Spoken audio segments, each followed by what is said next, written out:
ॐ सोमनाथाय नमः। ॐ मल्लिकार्जुनाय नमः।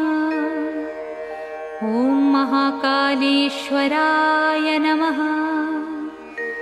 ॐ ओंकारेश्वराय नमः। ॐ वैद्यनाथाय नमः। ॐ भीमशंकराय नमः। ॐ रामेश्वराय नमः। ॐ नागेश्वराय नमः। ॐ विश्वेश्वराय नमः। ॐ त्र्यंबकेश्वराय नमः। ॐ केदारेश्वराय नमः।